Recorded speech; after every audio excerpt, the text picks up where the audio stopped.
Hello and welcome once again to the video. In this one I thought I would continue my series looking at Formula One drivers, present, past, but not future. I think the last one I did was, I know that the last one I did was Jean Alesi. That was released in March 2024, so it's been quite a while since I last did one. I've done 12. They're in a playlist on my channel. I've done 12 in total, but I thought I would do one, and I thought I would choose as my victim Nico Hulkenberg.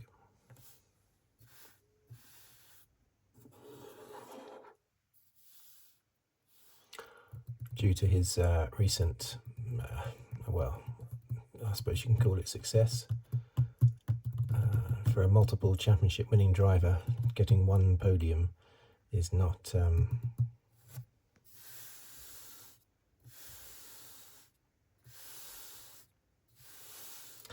tremendously exciting.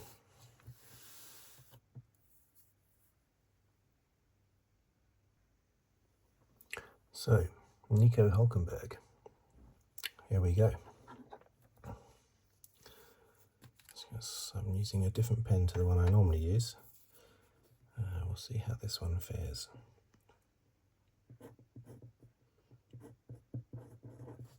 So yeah, Nico Hulkenberg.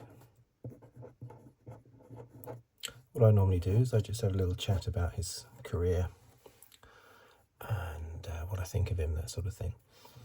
Plus writing down a few little salient facts.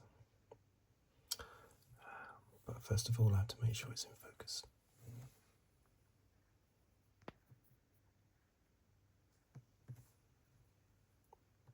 Which I think he is. So he was born on the 19th of August 1987. Now, in a way, that makes him old.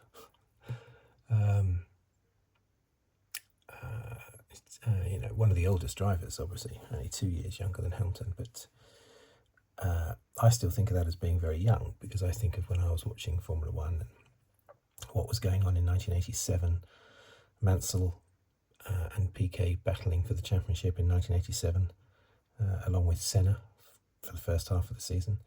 And I think, God, he was born in the middle of all that, so he's actually very young, but also very old. He's a German. I haven't got where he was actually born in Germany, but yeah, German driver. And I remember first noticing him in 2008 in the Euro F3 Championship. I remember, I don't think I see, yes, I did see some races. Yeah, there was some footage of races that I saw on TV of that championship, but I didn't follow him fully until the following year when he was in GP2. So let's just write down. Let's just straighten up these bits of paper first, because they're not quite. Okay, that's better. Yeah, so 2005. I mean, he did karting from 2002. He was a German karting champion in 2003, I believe. But single-seater racing started in 2005 when he was the Formula BMW ADAC champion. Let's just put F. We'll just put F.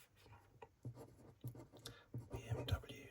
And the ADAC, that's it's a German championship, I think, and that stands for something like German Automobile Club, something like that in English. And he was the champion. Now, as I said earlier, he at the beginning of this video, he is a multiple champion. And indeed he was, including 2006, 2007, Don't know if who remembers this out there, but the A1 Grand Prix.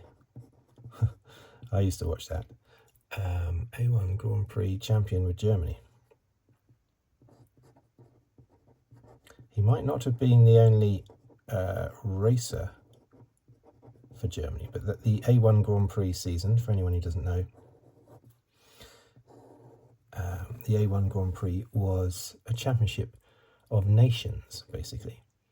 So the commentators, John Watson was always a main commentator, would say, "Oh, it's Netherlands coming up to overtake Germany with Britain still in third place." And you could have drivers. Drivers could come and go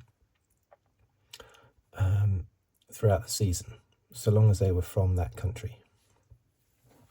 And the teams had to be run by personnel from that country as well. But this was the weak point, unless they paid another country to do it, which was a bit ridiculous. So I think you had like Team Malaysia, I think, and all the pit crew were English, because they were allowed to employ a load of English people to run the team. I thought that was a bit ridiculous. I think that happened with Team New Zealand as well. Team New Zealand were very good. And this particular season, in 2006/2007, New Zealand came second to Germany. But I think they had a British pit crew and everything as well, which meant that it wasn't really Team Germany and Germans. I think they had a German crew, but a lot of the teams didn't, which sort of defeated the object of the whole championship. The whole team was supposed to be from that country, but if you do that, then you're not going to have many countries taking part. That's the problem. Right, so 2008, this was his first, this is when I first really became, I must have watched him in A1 Grand Prix, so I must have been aware of him, but the first proper championship that I followed was when he became Euro F3 champion in 2008, winning 7 races. Let's put that down, 7 wins. So already he was looking very good. He was winning championship after championship. And then in GP2 Asia, he was in that short-lived series that used to run in between GP2 series, and used to just take part in sort of Bahrain around there, and it only had like 4 or 5 races. I remember Romain Grosjean was the first champion, I think, of GP2 Asia, but he was involved in that as well. Interestingly, he replaced Pastor Maldonado in, I can't remember what team, but in the GP2 Asia championship, he actually replaced Pastor Maldonado. Then Maldonado came back and replaced him at the end of the season. And they had a lot of to and fro between Hulkenberg and Maldonado through the early part of their career. So 2009, and he became GP2 champion, of course. GP2 champion with ART, which was the team that took both Nico Rosberg and Lewis Hamilton to their championships in 2005 and 2006. And Nico Hulkenberg became only the 3rd driver to win as a rookie in GP2. Now, I don't know if that's still the case now. I know it's called F2 now, of course, but I'm not sure if that's still the case. Or if, I'm not sure if that's still the case, or if somebody else has won as a rookie since. I think Leclerc, actually no, I do know that Leclerc won as a rookie, and Bortoleto won as a rookie, didn't he? And also, didn't George Russell win as a rookie? There may well have been quite a few, but at the time he was the 3rd one to do it, which is quite good.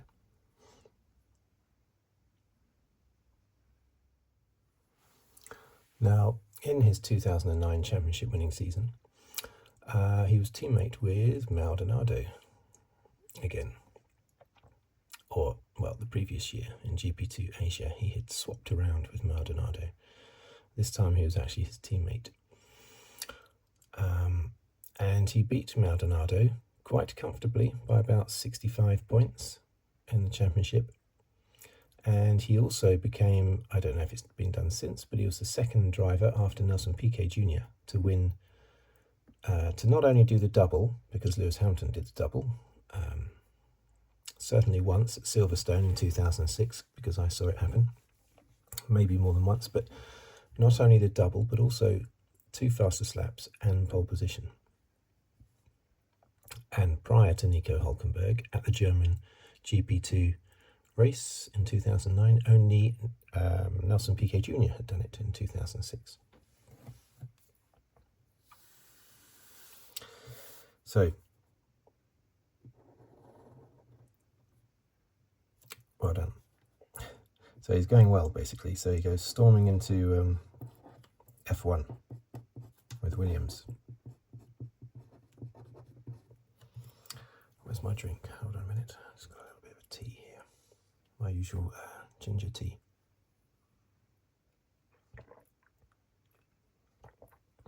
Oh, it's still extremely hot. 2010 Williams. His teammate was Rubens Barrichello. And he got pole position in Brazil by miles, but it was a wet session. I remember the race, and he gradually fell down the field, a bit like Magnussen did when he got pole position in Brazil. Was it Brazil also? I think in the Haas, and then he just gradually slipped down the field, and Hulkenberg finished 8th in the race.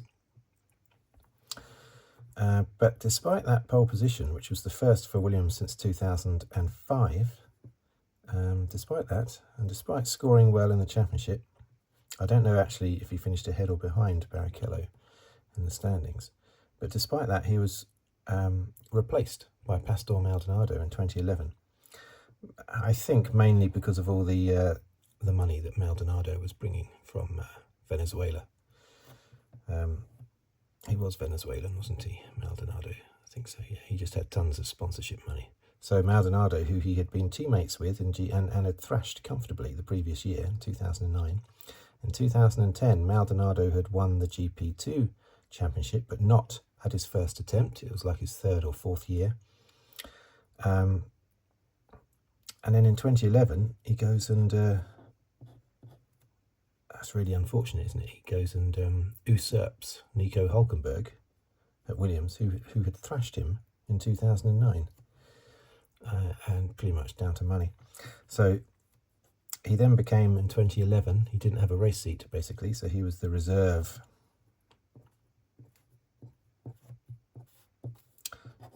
driver for Force India. Force India, a team he would be in and out of quite a bit. 2012.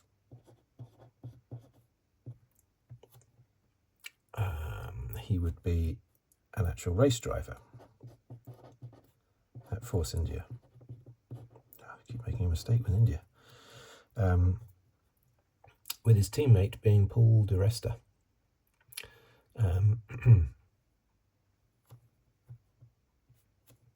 Paul di Resta was good, but he never finished on the podium either. He just racked up a load of 4th places as well. Now, the important thing that happened in 2012 was Brazil.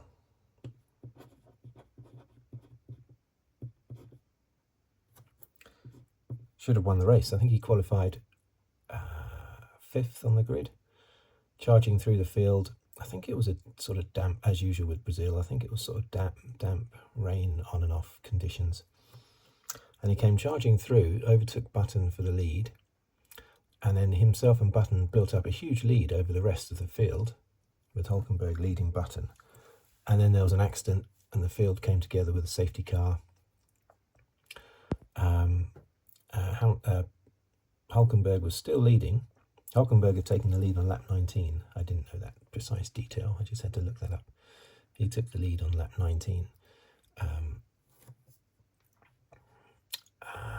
Yes, and they built up this big lead. And Hulkenberg basically held the lead all the way up to lap 49 when he had a coming together with Hamilton. Hamilton had got past him. Hamilton had, because there was a bit of jiggery-pokery backwards and forwards with Hamilton. Yeah, Hamilton had got past him, I'm pretty sure. And then Hulkenberg, for whatever reason, was able to catch him again. Maybe it was down to pit stops or something. But anyway, Hulkenberg was trying to overtake Hamilton. And it was a bit of a sloppy overtaking manoeuvre into the first corner, I believe. And they tagged. Hamilton retired straight away in his last race for McLaren. Button would go on to win the race. And it was the last race win for McLaren for quite some time. But yeah, it was Hamilton's last race for McLaren. He retired on the spot, and Hulkenberg got a penalty and also had to come to the pits and that sort of stuff. He came 5th in the end. But he should have won the race. He was fast enough to win the race. So that was the one that got away. But he probably thought, I've only been in Formula 1 2 years, 2.5 years. I should have to wait till next year for my first win. 2013, he was at Sauber. And now he just, from then on, basically, he just picked up loads of, 4th, 5th, 6th, 7th places. He had quite a bit of bad luck, I seem to remember, as well. He would often get involved in scrapes. After Sauber, though, 1 year at Sauber, he then went back to Force India with Perez as his teammate. Look at that. I keep making a mistake with India. Force India. Don't know what's going on there. I don't normally struggle writing down the word India, so I don't. Anyway, he was with Perez for all 3 seasons, and in 2014, that does look messy. I'm going to move over here next, I think. In 2014, I'm going to put down here with Perez. Perez having been at McLaren in 2013 and Sauber before that. And in 2014, Hulkenberg outscored Perez massively. Hulkenberg got 96 points, Perez 59. But he still wasn't snapped up by a big team. That's been the big mystery all along. Is it just down to money, not enough sponsorship, or is it down to his height? Or is it down to him just not being forceful enough, getting himself into a good team? I don't know, but maybe all of the above. But he just, despite doing that in 2014, good performances, he still stayed in Force India for another 2 years with Perez. And then 2017, this will be the last one I do down here. 2017, he went to Renault. Again, a sort of sideways move. His whole career has been sideways manoeuvres. Williams, Force India, Sauber, back to Force India, Renault. It's all been sideways manoeuvres. And his 3 teammates, because he was at there 2017 to 2019, and his 3 teammates were 2017, 18, 19, Jolyon Palmer. I think he did 2 years, didn't he, at Renault before he left, before he was replaced. And then Sainz. And then his last one was Ricciardo.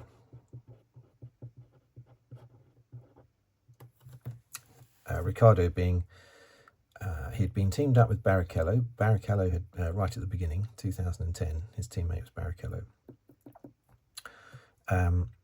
This was the first time since then that he'd been teamed up with a Grand Prix winner. And Ricciardo did just about beat him over the season. Not by a lot, but he did. And then for some reason Hulkenberg, disappeared off the, out of a race seat, basically, and had to spend 2020 to 22 as a reserve driver for Racing Point, sort of Force India, Racing Point, Aston Martin. RP, weren't they called RP at one point as well? Anyway, Racing Point, we'll say. There you go. So basically 3 years out of Formula One until he came bouncing back. Oh dear, I haven't been underlining. Oh dear, it's a shocker. Look at that. Until he came bouncing back in 2023 to 2024.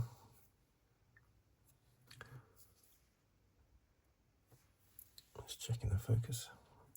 With Haas, of course. And he came back with a bang, and I think he's been at his best. 2023 and 2024, I think he's been at his most consistent and best. Now, why did he leave? I think it was his own choice, wasn't it, to leave Haas? I think it was. I think he was thinking of Audi coming along. Oh dear, 2025. Do it that way. I think he was looking at Audi coming along. First podium. Audi coming along in 2026, basically. I think he was looking at it in the same way that Hamilton looked at joining Mercedes in 2013, when everybody thought he was mad, but he was thinking about, Hamilton was thinking about 2014, when the new hybrid era was going to begin, and it was all going to be about engines, and he wanted to have a Mercedes engine underneath him, and it worked perfectly. But initially in 2013, the Mercedes were nowhere. So that's maybe what he's thinking there. He's thinking, yeah, Sauber, nowhere in 2025, but wait until 2026. But he's managed to actually collect his first podium in a car that seemed totally rubbish at the start of the season. And I predicted they would be in 10th place out of the 10 teams. Sauber. I was wrong. Anyway, I don't mind being wrong because I'm happy for both Sauber and for Hulkenberg, of course. So let's just have a look at his stats, shall we? He's had starts.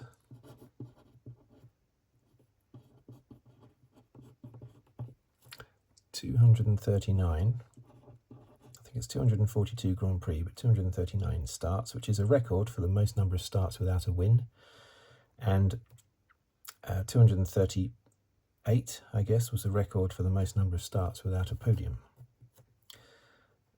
I'm not going to put wins 0 because that's a bit cruel, but points.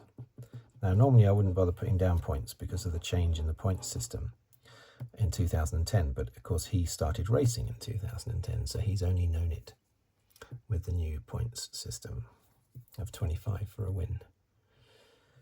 So yeah, 608 points. In the old points system, 608 would have got you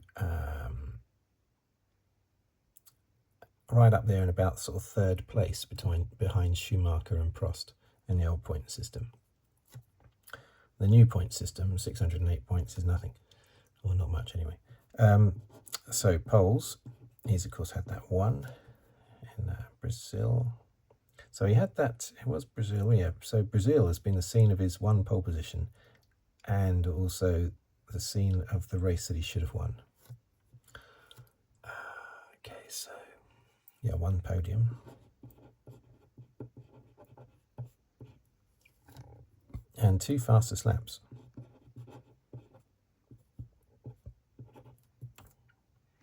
Oh, he was also, I should mention, in 2015, the winner of Le Mans,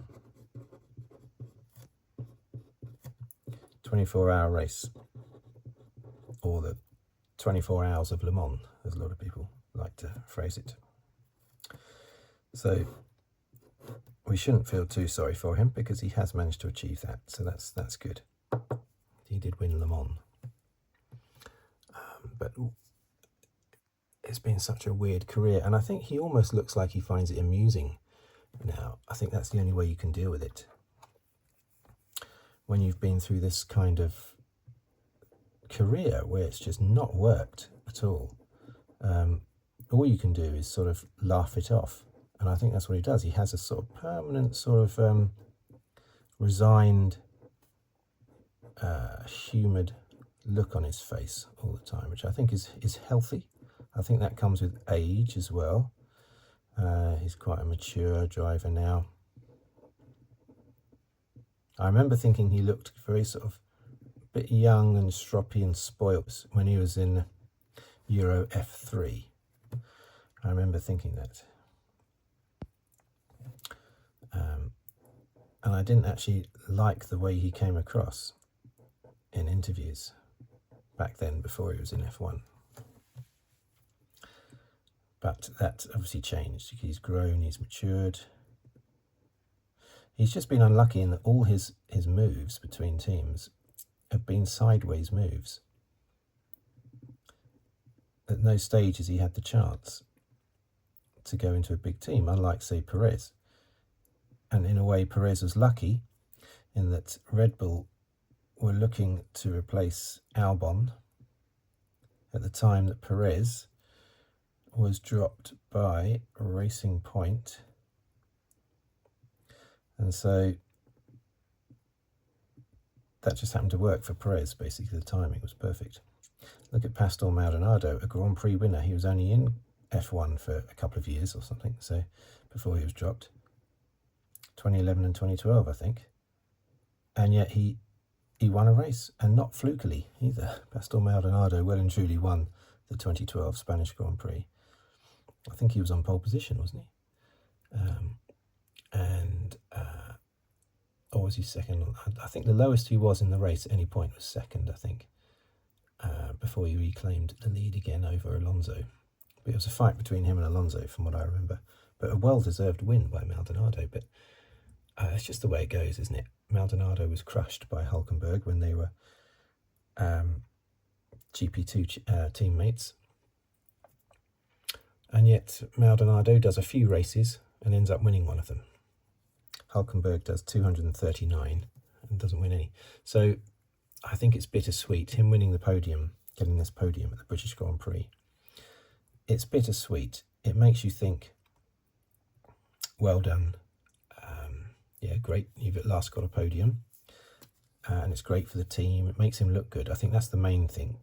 If he wants to stay in Formula One for longer, it makes him look good amongst not just Sauber, but other teams as well. So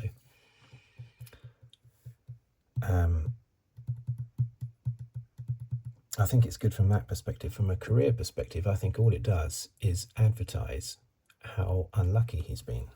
It just draws attention to it, you know. Everyone's talking about, his first podium in 239 races, and it draws everyone's attention to how unfortunate he's been in his career. Sometimes his own doing, with accidents or whatever, or just lackluster performances. But most of the time, it's just been how the cards have fallen for him. Basically, it's just been bad luck with timing, what seats have been available. He is quite a tall driver, and that can sometimes impact whether or not you're chosen for a team, and he might not have enough sponsorship money behind him. So I think if he'd come fourth at the British Grand Prix, a lot less people would have found out for the first time that he hadn't won a race in 15 years, or ever, basically, and this was his first podium. A lot of people have become aware of that because of the news of him finishing on the podium. So it has just advertised his very strange career. Because you do get drivers that do very well in the lower formula and they win championships, and then they come into Formula One and they collapse. Hulkenberg has never collapsed. He's always been very, very good, especially in the wet. He's always been, his car control, his poise, his calm, basically, and just taking his time and just working his way through, not trying to win the race at the first corner, that sort of thing.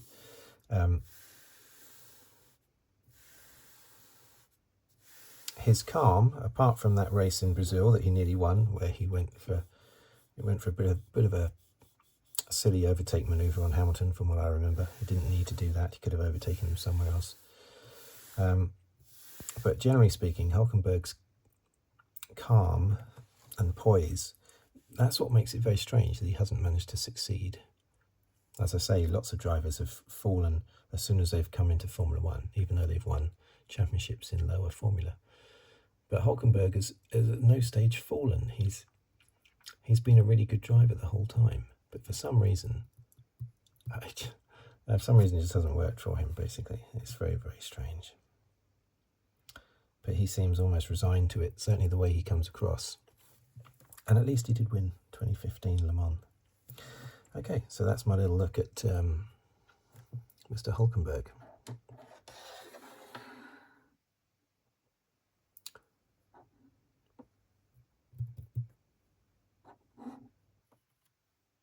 Maybe I'll take that pen out because I'm thinking of the screenshot. You know? Right, so there you are, and there you have it. Thank you for watching. Thank you for listening. This will be released probably, I think, on the Saturday of the weekend of the Belgian Grand Prix. And when will it? No, it won't, actually. When will it be released then? Because I need to release F1 videos when there is no Grand Prix. So yeah, this might get released after Belgium and possibly after Hungary as well. Anyway, thank you for watching. Thank you for listening.